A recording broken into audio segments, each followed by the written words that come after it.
Welcome back. In a landmark move, President Nandi-Ndaitwah, in her maiden speech, recently announced the introduction of free tertiary education for all qualifying students for the 2026 financial year, a decision that has sparked excitement and curiosity.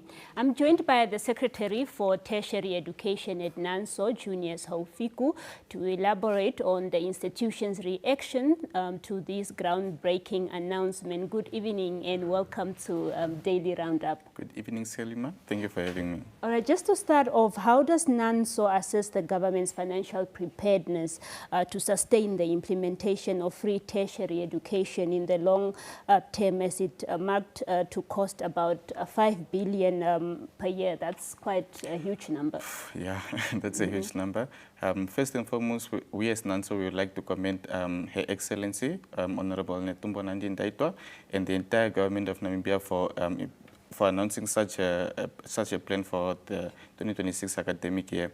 In terms of sustainability, if you look at NSFAF, there is money allocated for NSFAF to give to the students in terms of loans or as grants. Now, if you look in a class, for example, my class as a student, about 90% of those students are funded by NSFAF. NSFAF now falls under the Ministry of Higher Education, or Ministry of Education now. Yes. So in terms of that, if there's money that's budgeted for NSFAF, but there's no return on investment at the same time, then that money can be diverted to students and the students don't have to pay back. So as NANSO, we've been advocating that NSFAF loans should be turned into grants, and I'm seeing that. Glad to see that come to a reality. Another thing is also we as NANSO at our Congress, we're discussing or deliberating on the idea of a student levy, or yes, a student levy, where you have at least 1% of revenue on all companies that have their hands on our natural resources. So that 1% goes to funding the students. Yeah. And what measures will NANSO put in place to advocate for quality education? Probably come next year, there will be a huge number of people going back to school. I mean, finances have been a problem because of the high fees that people continue to face, those that want to study. What measures will NANSO advocate for to ensure that quality education continues? It's no surprise that there's that concern of quality assurance, but we already have a whole council, the National Council of Higher Education, which is solely responsible for the quality assurance of the education in the public sector of Namibia.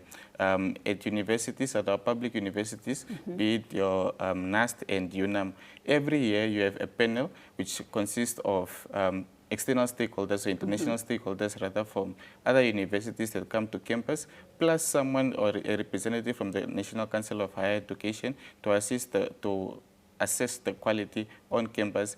Not only on campus, the student welfare and the courses that are being offered, are they up to par when compared to other international universities? So that will still be continuing, I believe. Yes. And what measures will NANSO put in place to make sure that the marginalized people and also those from rural areas can benefit from the announcement made by the president? Okay.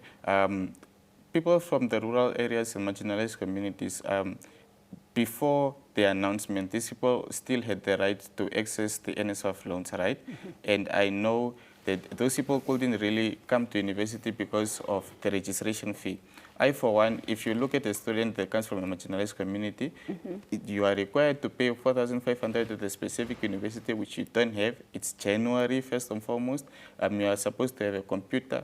You're supposed to have all those things the students are supposed to have. So, firstly, the 4,500 or the registration fee, depending on the university, was the main barrier to a student's access to higher education, but now that's removed because come next year, there won't be any need of registration fees. And what is NANSO's stance on the potential challenges of, just maintaining adequate infrastructure and learning materials for an expected increase in the number of tertiary students?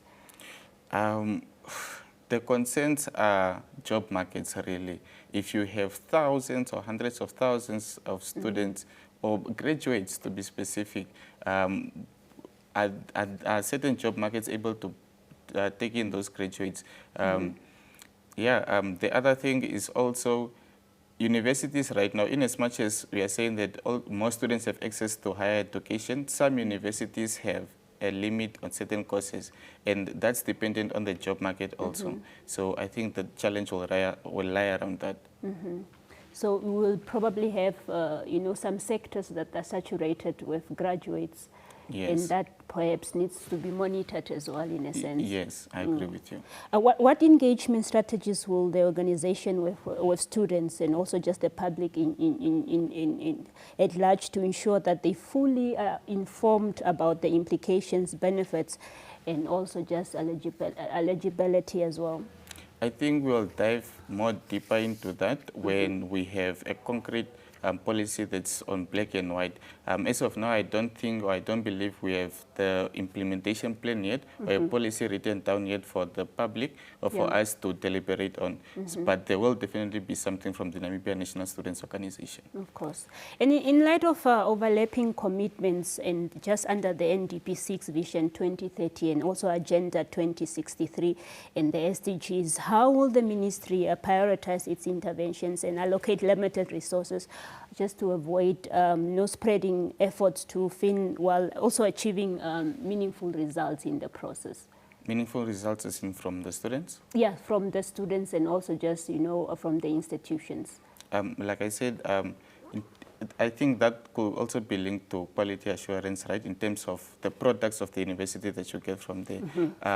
What I like now, what I appreciate now is that you can just be a furniture. What you call furniture at certain universities is you are sitting there and you aren't graduating. Of course. There is a limit at universities. So for a 3-year course, for example, at NAST, if it's a 3-year course, then you are allowed or you are only given a limit of 6 years, double the years of the study period of that specific course. So if that still remains, or if the limit is reduced, then I think that adds more pressure to students to excel and perform and, be great products of this great initiative. And lastly, just the fact that many students have an opportunity to go and study now come next year. What does this mean to the country's economy in general? I think this is a great step towards alleviating poverty. Firstly, I think higher education was seen as a privilege, and a privilege to those that are economically advantaged. And now you have the economically disadvantaged. They couldn't even afford registration fees, even though they could get an NS5 loan. And I think now that someone doesn't have that barrier to accessing higher education, like the great Nelson Mandela said, education is the key to success. So I think you will now have someone's child that is able to succeed in life and go pull out their family from the slump of economic disadvantagement. Of course. Thank you so much for being on Namibia. I'm Daily Connect today. Thank you for having me. All right. So that was Junias Haufiku. He's the Secretary of Tertiary Education at NANSO. He just gave us a brief on the landmark move by President Nandi-Ndaitwah on the free education and tertiary education come next year. We'll be back after this short break.